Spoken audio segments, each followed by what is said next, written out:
Okay, we're live. We're live. Book Creator is live, and I, David Hotler, am here and joined with the amazing Lisa Highfill, a wonderful guest that we seem to have on all the time. Such a privilege, such an honor. And Lisa is here to talk literacy with us today.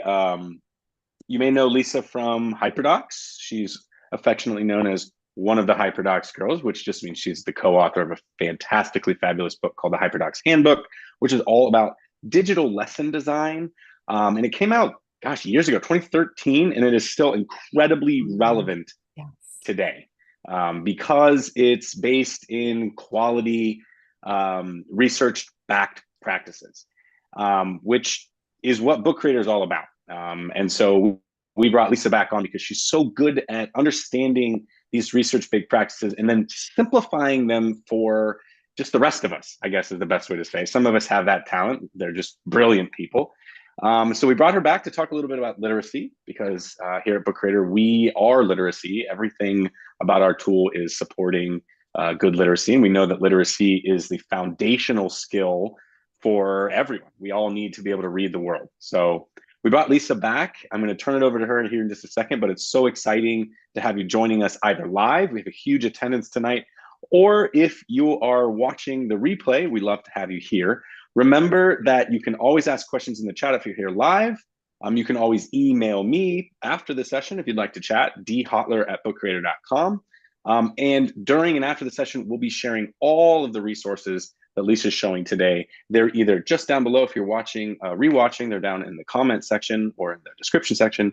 And if you're watching live, just stay tuned. We'll be putting the links in the chat and you'll be getting an email later. So without further ado, I bring to you the wonderful Lisa Highfill. Lisa, how are you? You're so sweet to have me back again. I love chatting with Oh, you. And you know the routine now. Okay. You just need to interrupt me oh because yeah. Oh, yeah, I can keep going. And of course, now you have me on for my favorite topic, literacy, because I absolutely love the world of reading, writing, listening, speaking, all of it. It is just where I feel most comfortable and love to spend a lot of time. I'm really curious, though. We have such an eclectic group from around the globe today.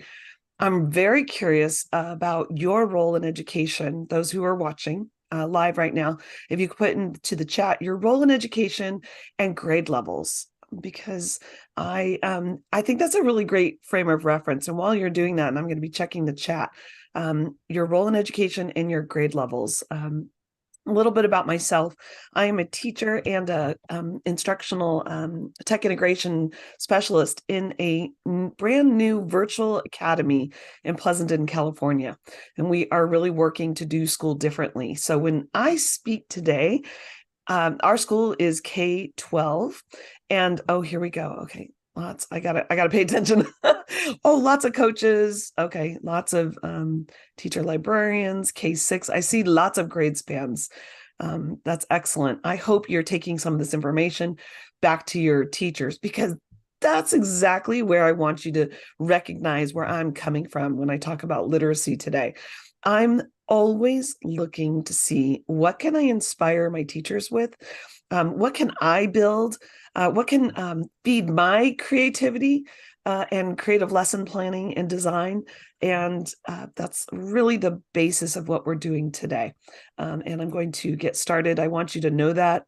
I said to David when I first came on, I think I'm going to be like a big book creator infomercial right now. And then I'm like, duh, because you're the literacy specialist company. I mean, that's you create books. So I I mean, I'm a little slow. Sorry. Slow to the well, there's so much more to it, like, there is. yes, we create books, but just the way you use it. I mean, that's what I'm excited to hear. I know that's what we're going to talk about. And so part of this, and please fill me in if you see my beautiful mountains there along the coast. Yes, you see my whole background, right? Yes. Think we're going to need that today. I also want to put out there that I love taking risks in front of lots of people. So I'm presenting from Zoom with a brand new, I've never presented with Canva before about Book Creator. So I just wanted to up the ante with this presentation. So I'm going to go ahead and present I'm new to this. I like people to watch me struggle, though. I guess it's a thing. And so we're all good. Good view. All right. Excellent. So we are definitely talking about how can we use the potential of Book Creator across the curriculum for literacy. And in this talk, we really need to get to the heart of what is literacy. Now, I'm not sure from where you are in the world what this discussion has taken on in recent years, but it is really in the forefront of the news where I'm from in California. We are talking about it at curriculum meetings. We are talking about it on Twitter and in our social media groups. And we're really having a deep dive discussion about what is literacy and how to best teach it. And so I just wanted to get this definition clear and kind of frame where I'm coming from today in what I'm sharing. So literacy is the ability to read, write, speak, and listen effectively. And it's really about teaching, explicit teaching, and then having that goal for your students to be able to apply that knowledge, to be able to communicate effectively with anyone around them. And so that's always my goal with literacy. So in terms of that, I could talk all day about the different parts of it. I just want to put this frame around it. And it comes in these two domains of literacy. One is word recognition. And for word recognition, I'm speaking about that phonemic awareness, that explicit instruction in new sound, that spelling relationship, the blending practice, the word building, the reading decodable text, practicing decoding, and guided writing practice. So that is the domain of word recognition. I want to just point that out to be very specific there. The second domain that we'll be looking at today and kind of talking about is language comprehension. And that's that background knowledge, vocabulary, language structures, verbal reasoning, and literacy knowledge. And how those all come together is something that we'll dive into, but just to get that frame of reference. Now, when it comes to understanding how readers learn, you might be familiar with Scarborough's reading rope. And if not, this might be new to you. This reading rope is made up of the lower and upper strand, the upper and lower strands. You can see there's word recognition and language comprehension. Those are those two domains. And while we teach those explicitly on their own, and when I say explicit, I mean direct instruction for those components, phonological awareness, decoding, and sight recognition in the early years is extremely important. And in order to practice that, so students are automatic readers so that they build fluency for reading. And until that starts to happen, comprehension can be a struggle. So the upper layers are the same, what I just was sharing with you on that chart. And you can see how these tie together till we get to skilled reading. Now, you might have also seen this in terms of the 5 pillars of literacy. And this might be another graphic that you're aware of, but this is something that I know Book Creator knows about because they have built tons of resources around the 5 pillars of literacy, which are similar to what I just showed you on Scarborough's rope: phonemic awareness, phonics, fluency, vocabulary, and comprehension, and the progression through that. And that brings me to Book Creator, because of course, Book Creator is all about reading, writing, speaking, and listening effectively. As a tech coach, I have to say this again. My teachers are so busy with all of their required teaching that they have to do. They come to me for ideas. Where is my one-stop shop? Where can I effectively put the literacy goals and standards into practice? And I have to say, this is where I turn to Book Creator, and I just show them something like this. Now, this is a, I have to say, I think I've talked to you about this before, David. This was from a blog post in June 2022. Melissa Eaton did it, and it was the Science Lab notebooks. And this blog post, and I've linked it to this document here, it blew my mind. And I have to say, I love your blog so much, David, because I can look at this and I easily can see if I shared all of my students' books or journals that look like this, I can see where my students would get reading practice. I could see where, as a creator, the students got writing practice. I love this one especially because they wrote in their writer's notebook. They didn't have to do it all on tech. And I think that is such a beautiful blend of on tech, off tech. When our early years, when we want I'm hearing students, a lot of that. We want students to develop their handwriting, because we cannot skip those crucial steps in terms of development of a child. And writing and fine motor coordination has so much to do with that. When it comes to the speaking, you can see down here that the student has left a speak bubble, reading this out loud for you, and then that listening effectively. Have I ever seen a page that is so engaging that I want to read so much, that could teach others? Student created content kind of checks all the boxes for me. So I can't thank you enough, book creator. When I see this, I may not be a science lab teacher, but I know I'm inspired by this. I need mentor samples. This is what I needed, because sometimes I don't feel like a graphic designer. Like, how do I put this together? And I know you're going to laugh at me when I say that, because I design lessons all the time. But then I look at these beautiful book creator lessons, and I just can elevate my work. And so I really love that. Again, I can't say highly enough how, if you're worried about doing this program and this program, I love that it comes all together here. That is when you are stepping away from the curriculum that you are required to teach. And that is, we'll get into as well how that fits in. And then, of course, then there's this book. What a rabbit hole this book is. It is. I love that. That's an oldie, but a goodie. I know. And I just loved how it was designed. So I kind of get inspired by the design. If you haven't seen this, this is a book creator, Ways to Enhance Literacy by Kurt Kleinen. And the design was incredible. The ideas went on and on and on. There were so many. I had to take a break, and then I lost where I was. But it's really easy to navigate through. And if you ever just need that mentor sample, again, this is linked. You just need to spend time digging around Book Creator and see what they've already created, which I do love. But David, you know me, I cannot use anyone else's work. It's hard for me. I always have to revise and edit someone's. And I love that, because these books and activities are remixable. So I can remix them and make them my own. I could take down some of the pizzazz if it's too busy for me, or I can add more if it's needed. So thank you for that. All right. We haven't even started. I'm like, what is our agenda? I need focus. I have to have an agenda here. I wanted to talk in terms of grade level bands, because it's really different. How we teach reading and writing is very different from K2 to 9-12. And I know around the globe, you may call them year. Forgive me, in California, I am grade K through second grade, third grade through fifth, 6th through 8th, and 9th through 12th.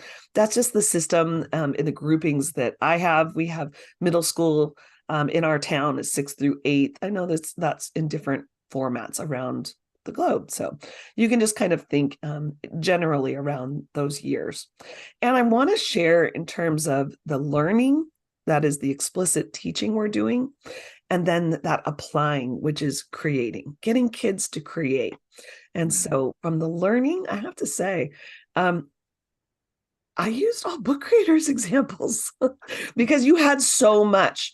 So I don't feel like I have to go and create new. So you'll see my pattern in just a second.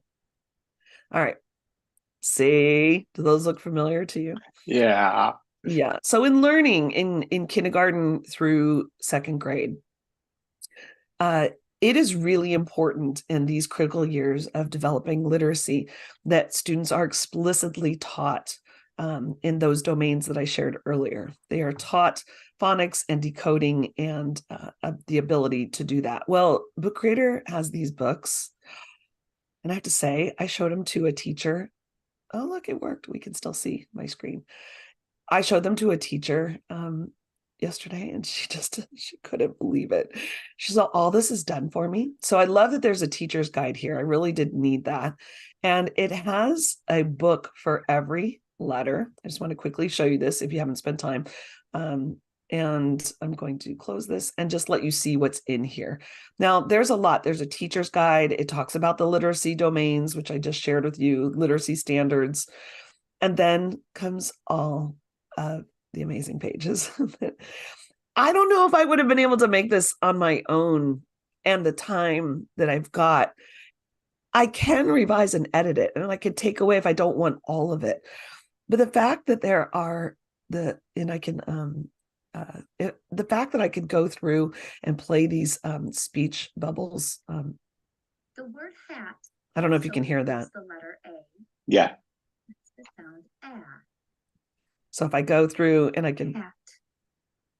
and to be able to play all of these as a student meeting my needs in kindergarten through second grade, this is just huge. And there's so much I can do. And I can share this out with students, and it can be interactive for them just by doing the remix. So in here, if you're confused about how to use it, there is a teacher's guide. I needed that also about how to share it with the students. It explains it all here. And I went here with these books because I needed this. I know I have required curriculum from my district that I have to teach, and I have to do it with fidelity in order and exactly how they ask. But sometimes I want to practice in a different way, and it's made for me. Sometimes I want students to have experience with technology, not on all the time, especially at these grades, but I could send this home. If I have a student who is struggling, this is really great for a parent to help them with. Sit side by side and do the book together. This could be used for a student who is absent or not able to attend school for a long period of time. I was thinking about for home health students. I was also thinking if I needed a sub, I'm definitely going to have the sub help the students go through this book together. Whether the substitute showed it on the big board on the screen and led students through it, whole group, or whether you put them in groups of 3 to work on the book, I could see a variety of ways. I could see this being done in a station rotation. We do a lot of station rotation in these grades. And I just think of all the different ways. When I look at this book, how many different ways could I teach with it? And that's where your craft as an educator comes into play. How might you use this to blend in with your program already? Now, I know so many of you are probably like, I'm so crowded, I hardly can get everything done as it is. I think try it once and see how it goes. Just put it out there. Get feedback from parents, what they thought about it, what they liked. I actually love too this informative writing. I have strong beliefs on explicit teaching of writing. David, I need to come back for the writing. I can't do it all today. Writing is like, hey, put it in the chat if you want Lisa to come back and do another webinar just on writing. Just raise your hand. Oh my gosh, writing. Oh, there's so many, like every one of these topics I could just go forever. I just want to point out today I had to wear my alphabet letter necklace. I got my L going because we are on theme today, right? K2 teachers, thematic day. You got to wear the letter of the day. Now, oh wow. Here, I know, sorry, you're not used to that world, huh? Here's the next part of this though. And this is the creating. Now, this is the me part. Can you tell the difference? Graphic design is a little different. Yes, that is my kid on that photo. I actually credited my photo. And I wanted to get to that application of the work. And so here we go. We're bouncing back to my happy place. And some of you, if you've ever heard me speak before, this is a very old HyperDoc. And it has been revised so many times. And I love that it now lives in Book Creator. And I have to say, because if I'm going to spend a lot of time teaching my students how to use the ABC books and the rhyming books, they already have that literacy knowledge, or I'm sorry, that technical knowledge about how to use a book and function with it. So here we go.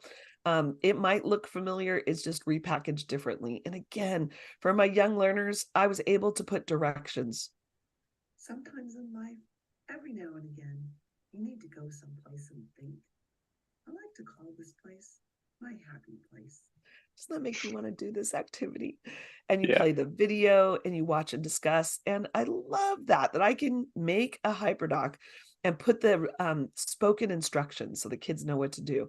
Now, I've watched kindergartners do this lesson, and it did take some guidance. There were pauses along the way. Although this looks like it's not, there's lots of pauses along here.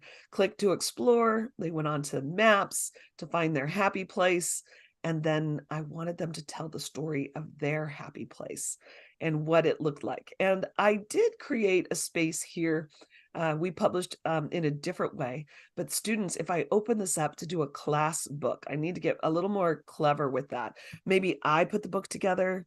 If the students were struggling to each kindergartner to add their things right there, they could turn in their work and I could build out those pages, because I want all the kids to see each other's happy place. And that beginning literacy stages of expressing themselves through writing and speaking, I think is really important. And to be able to add their pictures. They told the story of their happy places. And I did include some of their ones they did. They turned into me their drawings. And of course, their happy place was their room. So sweet. That's Disneyland, by the way. So Wow. What a great happy, that's where you got to think is Disneyland. I know, but I love this, that the handwriting still could come into play there. And you could still have that balance. For those of you who are worried, oh, I don't want my kids on tech too much, then don't. Then adjust the lesson for that and have parents take a photo of it and send it in to you. Or if you're in, I say that like a true virtual teacher. If you're in the classroom, you can take a photo of it and capture it. And I think that's a something to think through when I'm thinking about creating with students. How can I create a book with a place where every student can see each other's happy place, and then they can read each other's stories with that authentic audience of their classmates. And then I would have them come up and, of course, read their story out loud, put their voice in the book. Ah, I love this book. I'm so happy that it's come to Book Creator. I've tried it in different packaging styles, packaging my lessons in different ways. And I do feel this needed Book Creator because I wanted their voices reading their writing at that age level. So that's my justification for bringing it into this part. Any questions before I move on to the next grade band? I'm not being good at listening to the chat. Well, they are just so excited. I'm hearing that they are getting ideas for their classes. They're loving the idea. They definitely want you to come back and do writing. So yeah, but so far no questions. So but obviously if questions come in, I'm going to stop Lisa. We'll chat about it. Okay, so just do stop. Type them in. You can interrupt me. You can see the beginnings of writing. And I was from the school of reading and writing goes hand in hand. Did you ever hear that statement? It was just something that like, I never could tell when my reading lesson ended and my writing lesson began, because that's really me as a reader. And you can see my friends behind me. Because yes, I read all those. I really think that I'm actually the book whisperer because I could find the right book for every student. I took great pride in that. And I was really always talking about the writer's craft. And so it was, you'll see it blend so much in this presentation. So let's get into the next grade band because I have more goodies to share. And when I'm working with 3rd and 5th grade students, 5th grade, best grade, that was my grade for 20 years, I was 5th grade. And so I do live in this world. My head lives in this world of thinking about word work and getting into that similes and metaphors and figurative language. And I think these are incredible books. These are books that I really these give me a lot of ideas. Like, I get so tired of the ways that I've been teaching figurative language all along. I need to see someone else's ideas. And so while this may seem so basic and simple, I love less is more. I love that it's really easy and they can actually just put in their work. It's like a workbook for them to kind of go through at 3rd through 5th grade, and making it comic book looking. I could take this idea, I could remix it, add pages, add requirements to this. I think that's something that I'm looking for, again, mentor samples to create for my kids, but I didn't have to start at the beginning. I get daunted by the empty page. I see a hand raised. Yes. That might have been from when I said raise Oh. your hand in the chat if you want Lisa to come back. Okay. But if you have a question, please just drop it in the chat. I'm seeing Okay. some that are coming in. I'm just trying to answer via text, but yeah, perfect. yeah. I do want to share this informative writing also. And again, I said to you, I'm for real a book creator commercial today, because you have to dig around, and this is here for you to remix and make your own. But I really want to emphasize that explicit teaching of writing and breaking it down for students.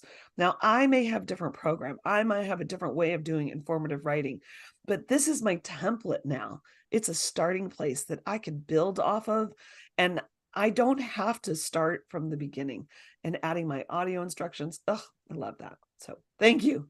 Thank you so much for Book Creator for that. I do appreciate that. You see me figuring out this Canva here today. Let's talk about creating, though. Okay, you can tell when we switch. I'm just not a book creator, graphic artist. You can always tell a little different. I think you do great. When I'm creating with 3rd through 5th grade, I really want students to be practice inquiry learning. So this is 2 different lessons. I want to talk about what is a habitat first. And if you've heard me ever speak about choice boards, I used to call them multimedia tech sets back in the day. I wrote courses in our HyperDoc Academy about multimedia tech sets, but I'm sure you've heard the term choice boards or explore boards, or something where you give students a lot of open freedom to choose what they want to learn from. So my goal with this lesson is to bring literacy across the curriculum into all subjects. So while I explicitly taught reading and decoding and fluency in with my students during language arts block of time, I still want to build that comprehension side and understanding and inquiry learning and curiosity through my social studies side. So we talk about habitats. What are habitats? And this is this is actually a HyperDoc I've recreated in Book Creator again. I think it's the right place for it. I want kids on and off tech. I don't want them living in the tech world all the time. So I want them to have their writer's notebook as they're exploring. This book is meant to build background knowledge about habitats. And I want them at the end of their experience of reading and exploring to be able to answer that question, what is a habitat? And these are all just links to this incredible site that I love. Could I have sent them directly to the website? You guys know DK sites. Oh, so fun. You just start clicking all the things. And as a kid, Wait, I've never seen this. You haven't? Oh my, No, what is this? Sorry, I don't mean to derail. I am so into clicking everything. So this is the DK books. You know DK books? I have their travel books. I have their, they're just very eclectic books. So if I wanted to click on here, anything that's in red is just clickable, take you to more. And then you can explore. It just keeps going and going. So I click on here and it just keeps going. And as a student, I really want to learn about cheetahs and look at the reading that I'm inspired to do. Now, might this be above grade level? Possibly. But as I'm letting students explore this, there's lots of things they can choose to read as they dived into coming just from the savannah. So that was just the first page about land habitats. I broke it down for them in terms of habitats here. And I really tried to focus them. Yes, they could go to just DK's site, but I wanted to curate it. And you could get so lost in the site. And then they started to go in, I want to find out about cars or something else. And it's like, no. Yeah, We're learning habitats today. I'm like, is there more of these? This is so cool. Yeah, see, I've lost you, David. You're gonna I'm looking at like this on site. DK Books. Is this your kind of site or what? I mean, it is so amazing to be able to click in and explore. There was the African Savannah one, and each one of these takes you to that specific spot. And then from here, you can learn more about that habitat. And then there's little quizzes in here. I love inquiry learning. And if I'm teaching my students how to explore as a reader, this is one of my favorite ways, because how can you resist? It is so engaging. Now, remember in the beginning, I said to get out your notebook and keep a list of facts, questions, and ideas about the question, what is a habitat? And I have to redirect students so many times to do that, because they're like, oh my gosh, you got to see this. You have to see the howler monkey in the rainforest. Like, okay, but what do you understand about habitats because of that? Like draw bring them it home. back, because they just get so excited. I'm such a crazy map girl. Maps, I love maps, I think, as much as literacy. So of course I had to put them into Google Earth from here and explore habitats. So if you're going to be learning about the rainforest and it talks about South America, you need to go to South America, everyone. Where Right? even is that? Is it south of America? I mean, doesn't that make sense? Like, I love place-based learning. You need to have me back about maps too, David. Because honestly, place-based learning, I think, is so important. Just look at how many people from around the globe are with us today.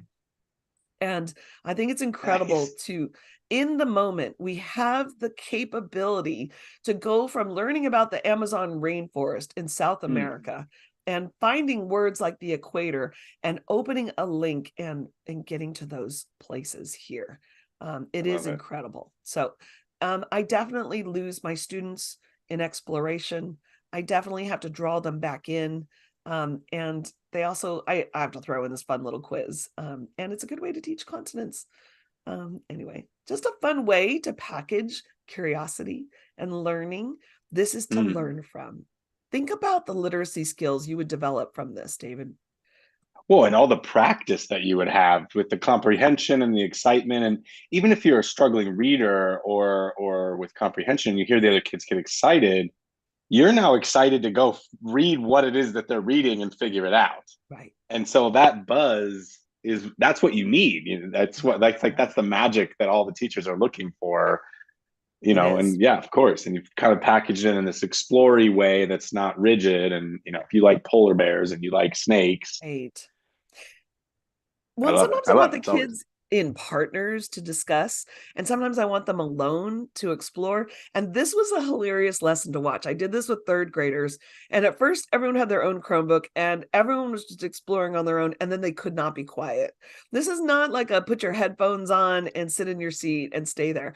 All of a sudden they start popping out of their seats and they're like, oh my gosh, you got to see this in the Antarctica and the penguins. And then someone gets up out of their seat and runs over to their neighbors and is looking, and it's this interaction, the shared knowledge experience around reading and literacy that builds that enthusiasm, I think, for learning and curiosity. I can't say enough. And I wanted to just interject just half a second, because everyone in the chat is so excited about getting the links to like 100 things that you've shown, because you're jumping all over, but you keep going from the canvas. So I just want to be clear. When we get a hold of your presentation, we'll be able to get to everywhere you've shown us. Yes. Okay. Oh my gosh. And it's 12:34 and I'm in 3rd through 5th grade. Oh God. I got to keep going. Okay. Go. By the way, I made this. I'm a little more proud of this book than the others. I like it. Because I love this website, but it's hard to use with kids. Yeah.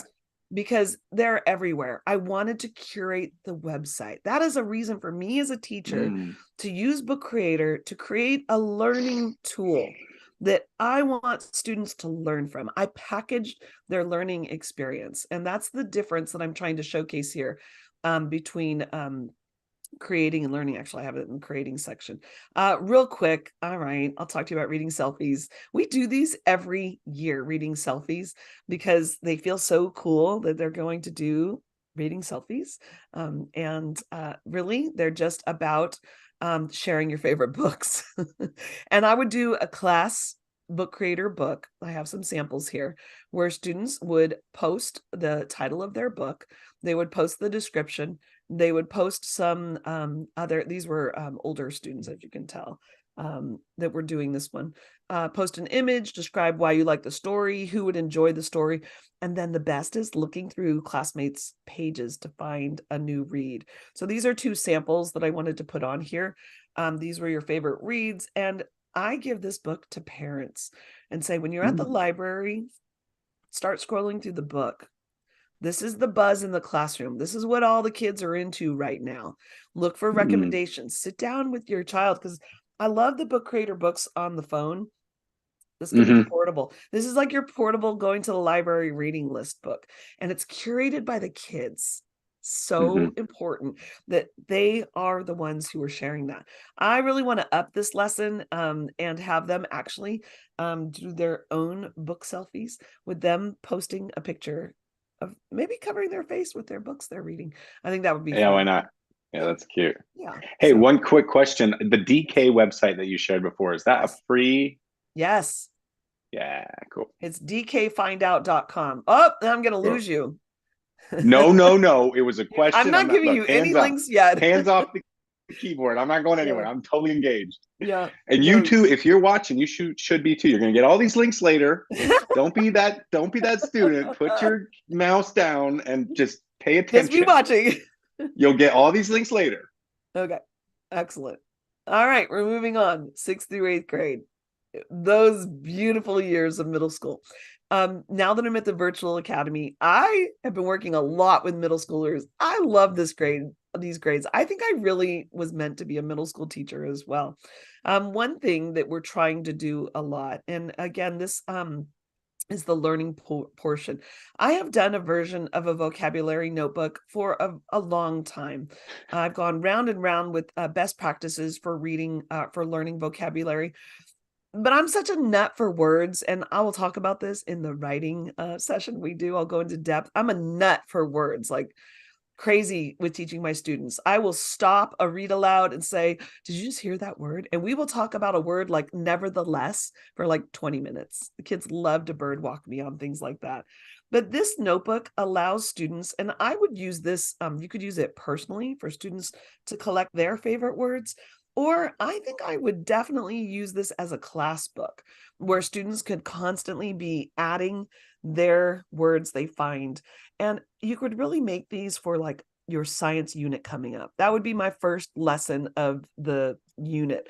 I want you to go through the science textbook, and I want you to find words that you think I might put on a vocabulary test. Everyone find one word, and then let's build a book of it. And that's, now you have vocabulary flashcards right here to flip through that all your classmates have made. So again, that theory of your students should work harder than you are working. You do not have to put together the lists. Let them actively search for the words. You can kind of slip some pages in there yourself if you see some missing that you think are really critical. But that ownership and that control over their learning is such an important piece right now. I hear that over and over again from teachers who say, my students have a hard time listening to me in class. I can't get them to focus. I can't get them to pay attention. I said, hand over the control. Let them be in charge of making the vocabulary list for the science unit, and let them be creative with it. And maybe just take those words, and that's the word you're going to test them on. They'll probably make that a harder test than you will. For sure. They're going to try and stump each other. Right. And then they're going to make sure that they're not the ones getting stumped. Right. Oh, yeah, it's a genius idea. So you can make this in so many different ways. I always like them to add images to or memes, or you could do whatever you like to make vocabulary cool, is the goal there, and to crowdsource it. This poetry book is just beautiful. I love it. And the daily writing prompts are amazing as well. I'm going to let you take time to, I was just going through the site and saying, this literacy work that Book Creator has done is so quality. And I think it's crowdsourced by a lot of educators from all over the place have been sharing these books. I saw the different names of creators, right? Yeah, absolutely. Every book that we publish in the literacy area is put in front of members of our community. So if you're a champion or if you're an ambassador, we send those out to those folks before we release them because we need feedback. We want folks to use them and give us feedback. And then we do a lot of tweaks to them. I actually made that writing prompts, that daily writing prompts book. You did? Yeah, I built that, but I built it in conjunction with some ambassadors because I was like, what do you think of this? And like, dude, they chewed me up. It was awesome. My writing prompts got so much better after I went to them. So yeah, Well, absolutely. We build all this stuff. While I would click in there, I'm going to entice you to go and check it out yourself, because they're really good.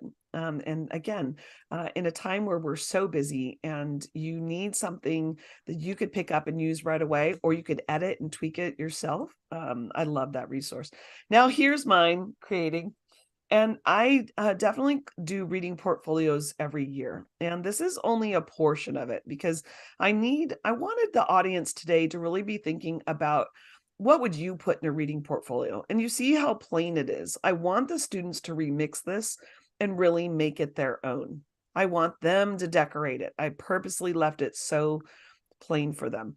I've called this everything from reading portfolio to book club, because sometimes I found that when I call things clubs in middle school, it's so much more fun. Yeah. Everything's a club. Now it's cool. We're going to do this Halloween science experiments. Oh, we're going to do Halloween club. You guys want to come to Halloween club? It's always a club. So reading portfolio versus book club. Sounds great. So this is what it looks like. We start with a reading profile, and I just put a version of mine in here as the sample. Now I would guide kids through this first page. This isn't like prime time ready for you to grab. I just need you to understand that. I put my reading portfolio, my top 10 favorites, my favorite quote, my favorite book, and my favorite quote from Dairy Girls. I love this. It's the time when she's in a car accident and then she loses her bookmark from her book. This day just gone from bad to worse. Like the best I love quote. Dairy Girls. I do too. And so I had to put that in there in my reading profile because this is me as a reader. I'm obsessed with it, and I make book stack poems and all these little special things that you could break apart and spread out throughout your book. You don't have to put them all into this reading profile. I used a different tool for that. But having students write their reading goals, having them set their goals. I want them to put their book covers here, or list what you want to read, what you're reading now, what you've read, and your current favorite. You know what this is right there? This is me wanting everyone to be in Goodreads. Do you know the program Goodreads? Yeah. Are you my Goodreads I was just going to friend? say that's very Goodready, but yeah, that is an awesome, because that needs to be updated. Like you have to be going back to that all the time. It does. All the time. Which is a portfolio. Are you my Goodreads friend, David? Are we? You better We be. might be. I am on Goodreads all the time. I'm updating my want to reads all the time. And especially my reading now. I've got 4 I'm reading right now. I'm a crazy reader. And my list of ones I've read, I was thinking about that. Maybe my most recent read, I don't know. That would have to be a list. But then we get into like what's due. And I want to be able to share and showcase. They could put the book cover. I'm asking kids to put book covers because it really enhances the look of theirs. And I'll show them, look, you could take your book cover like this and put it in your first book that you're reading this year. And maybe you already picked those, or you could leave those blank until the time comes. But I do encourage them to add book covers and written titles for each box. And then we get into the showcasing of their books. Put the book cover, adding text, images, voice, comments, drawings as you create, as you read, and delete these instructions and begin. And then the analysis. This is super generic. If you do want to remix this, change it however you like and fix it up. I try to keep it super plain. I want this so decked out by the kids with it being more like a reading scrapbook that they can then share their portfolios. There's book 2 and then book 3, same thing. Super simple book. I want to add so many more pages to this, but a reading portfolio is important to me. And I guess I should start with why this is so important to me. We've said, you might hear this a lot in education. My goal is I just want kids to love to read. And that can be dangerous because they're not always loving reading. And especially in these middle grades, they may not love it. I implore you to dig deep on that before we just say that is my lofty goal. Of course, I want everyone to love reading. That's why I've read all the books. I'm trying to get them to read the books and be as excited as I get about them. But is there a reason that's holding them back? And I want to say in this grade band, and even in the 3 through 5 grade band, sit and read with the student and check that reading fluency. How fluent are they as a reader?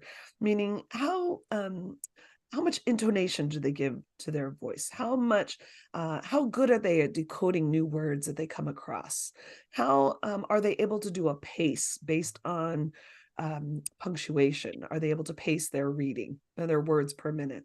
If you see struggles, it could be your first indicator that you need to go back and do some decoding work, some phonetic work to build their ability to read. Because once they have that down, that foundational skill, and they read fluently, that's what brings that enthusiasm. Like, okay, I don't hate reading as much as I thought I did.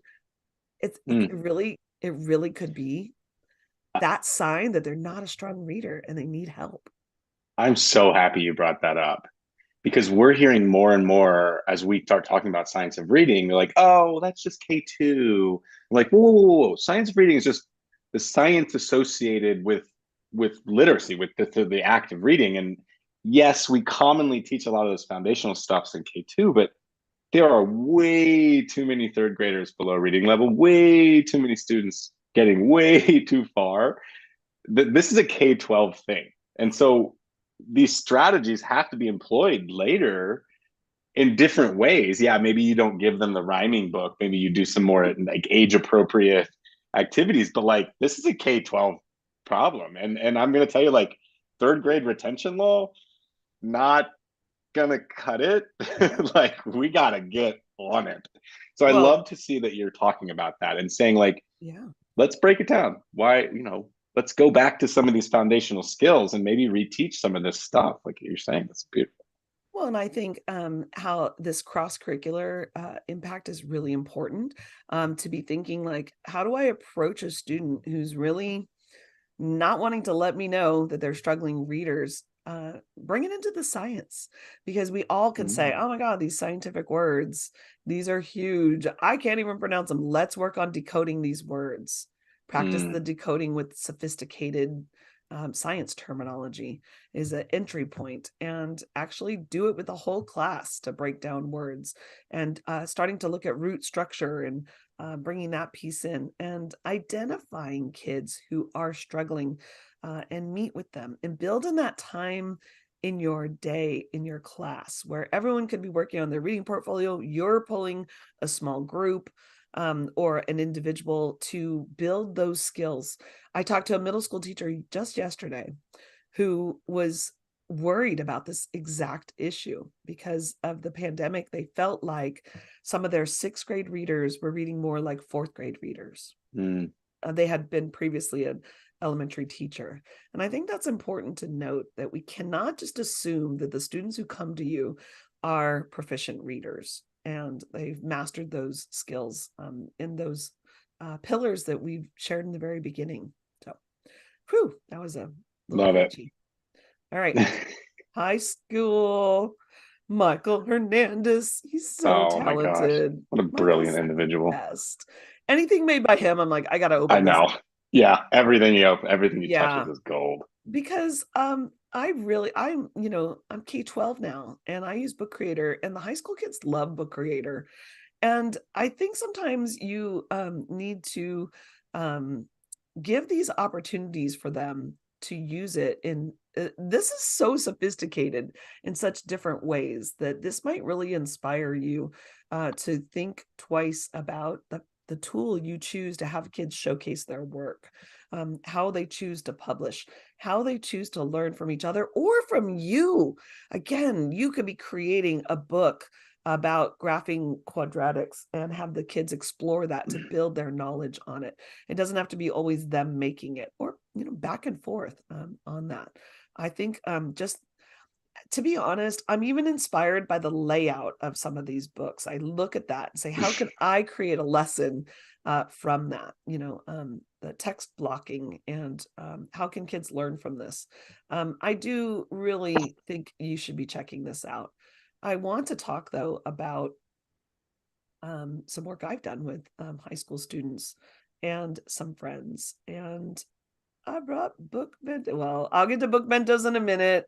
I know a lot of you know about book bentos. If you don't, get ready. But I want to get to this first. And this is a very special HyperDoc, first created by Scott Bayer and Joel Garza. And they had heard about HyperDocs. They knew about novel HyperDocs that were being created. And I have pulled their work into Book Creator. And what this is if you are doing novel studies with your students, and this is again high school, grades 9 through 12, and this book might be the novel study. I really love this book, by the way, Tommy Orange. He's local. He's from Oakland, which is very near me. So it was really a significant book for our students to be reading. It's a fabulous high level book, kind of covers so much. But when we do a novel study with students, it's so important to build background knowledge and to think about the power of building background knowledge before you dive into the novel and how much that can help support comprehension. I'm going to make this grow as big as possible. There are many students who have no idea about the history of Indigenous people, especially in Oakland. I was shocked at how much my students didn't know from living in the San Francisco Bay Area. They did not know about the Alcatraz occupation. And they live right by it. We live right by San Francisco. They didn't know. And that cultural context again creates that excitement. Yes. And ownership, Yeah. if you're very proud of Oakland, why don't you know about these things about Oakland? Yeah, it's great. Exactly. I mean, Oakland's more than the Raiders. Well, oh, that's right. The Raiders aren't here anymore. Oh, touchy subject. They're more than the A's. Oh, that's right. The A's aren't here anymore. Oh, no more sports ball. We'll have to read a book. I know. We'll have to read a book. Great. So the explore portion on this, and look at if you open this up, and we start right off with bias and talking about bias before we read the story, and we do project implicit, and they're asked to take this test, this implicit bias test, and you package it all here, and they can explore this at any time or place they want. This isn't an assignment one and done. It's not a checklist. It's resources for them to explore and to build their knowledge. Now, Joel and Scott made this based off of other HyperDocs they've seen, but this is their work, and these are the resources they put on. I got so lost in this Native American test patterns on television. This was fascinating to me. Again, I know I'm going to make you look at it later, huh, David? You're like, what is that? How are Native Americans represented on television? Is what this all fits into. Okay. Where have you seen them in television, and what has that representation done for your image of a whole culture and society? So good to build background knowledge, but then you want students to work as you're reading. So this is tracking the characters. There is the reader's guide. If you feel they need it, you can put it there in the place as they're doing it. But this is for them to remix and keep track of the characters as they're reading. Keep coming back to the book. Keep adding that analysis there. Then there's questions about the structure. And again, this was parts that they built out that they wanted students to do as they read the book. And then at the end, I love this. They gave the Spotify playlist, Tommy Orange's Spotify playlist, and more podcasts about the novel. And again, more resources about poetry and art, and more about an entire culture than just the same stories we're hearing. And it just goes on and on. You can see it's a great way to package a novel study. So I do want to share that. And before we run out of time, you might have seen book bentos before. If you haven't, I've now repackaged them again. Well, someone in the chat, Charlotte, mentions how much book bentos are crazy, and then like 30 seconds later, you were like, "We're going to talk about book bentos every day." I was like, "Charlotte can read minds or something." I love it. I've never heard of these. I'm so excited, What? but I do like bento boxes. How can you? I like bento boxes, but I've never heard of a book bento. Okay. Well, this is like kind of an infamous HyperDoc, David. I'm surprised. Like people know I me. am too. Anyway, so here it goes. So I did work with Amanda Sandoval. She has remixed this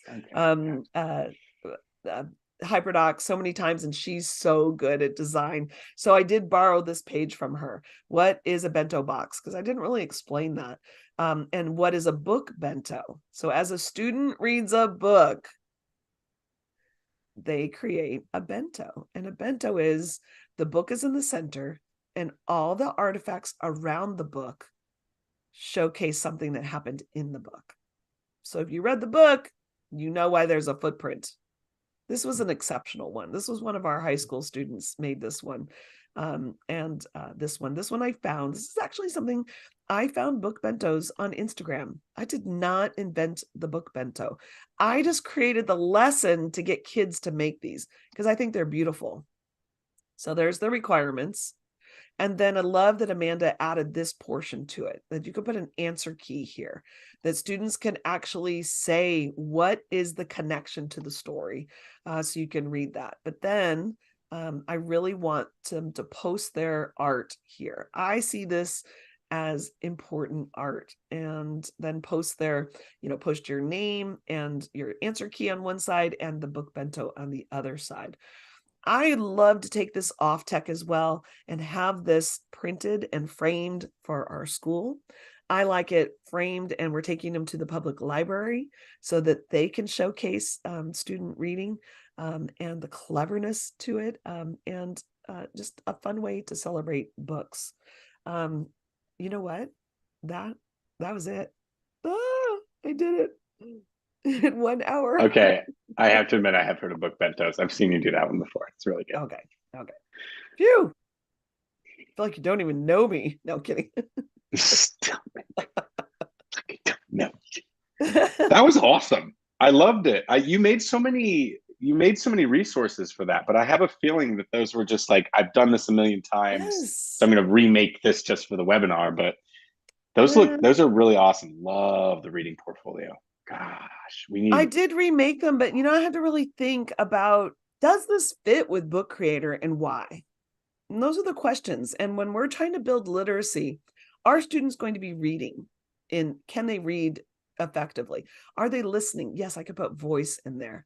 Are they able to create from it? Are they able to express themselves? And that's, I have a lot of HyperDocs. They don't all go into Book Creator. So these just really worked. So yeah, I love that too. I've heard you talk about HyperDocs and just how they're sort of agnostic to a tech, because you can really adapt that methodology for anything, and Book Creator it's such a fantastic place to put them when, like you say, it's appropriate. And then your take on the choice board, it was really beautiful how you'd kind of just spread it across a book.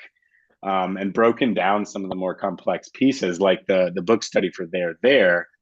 That information you were sort of screenshotting and pulling from where a lot of those links would take you. Right. But what you've done is processized that the way you need the students to see it, based on the students and everything, and saying they need to get this in these chunks and the speed. And I think that's really fantastic, that teachers could probably look at these and say, oh my gosh, how long did it take Lisa to make that? But really, when you look at that, you can remix other people's books. Yeah. So if any book is remixable, you can take it. You're like, oh, I really like the layout of that page. Copy to my book, delete all the other stuff text, put in my own text, copy that page a bunch of times in my own book, screenshot from the website I'm using. It's actually pretty quick to put some of this stuff together if you're savvy and you're like looking around for good resources and just looking through the remixable library for the templates and everything that's I'm going to share. So. Well, and people are asking about like, is it accessible? And I think in terms of, you could have all those books read to you. So when you put them into play mode or present mode, the books can be read to you. And I think that's a huge accessibility feature that I love. And I actually, someone else put on here, there is a book I create for my students to support them in French. I love it for world language. I mean, it's just such a language tool. So they can see it, hear it, play with it, click on it, and you've curated that learning experience. Yeah. When Khadija shared that book, like a few messages before oh, nice. that was posted, and it's cool. Like it's got similar. I was on Duolingo for French for like 3 weeks. I just got my butt kicked because I couldn't. Oh my gosh! Every time I was like, "That's how you make that sound." Oh, I thought English was well. Yeah, I'll get back on it eventually. But I love to see people sharing resources, and in that vein, because everyone is super excited to get their hands on that resource. Do you have the link ready, a shareable link that you can put in the chat, or do you need a minute to? I'm working on it right now. Awesome. I'm going to stop the recording or the stream to YouTube. So thank you all for joining us. It was wonderful to have you. If you're rewatching, if you're here live, Lisa talking about strategies for literacy across all grade levels with some fantastic ideas. Head down to the description to get a link to all of her resources. And if you're watching live, get in the chat or check your email tomorrow. You'll get all of those resources. So thank you so much for tuning in.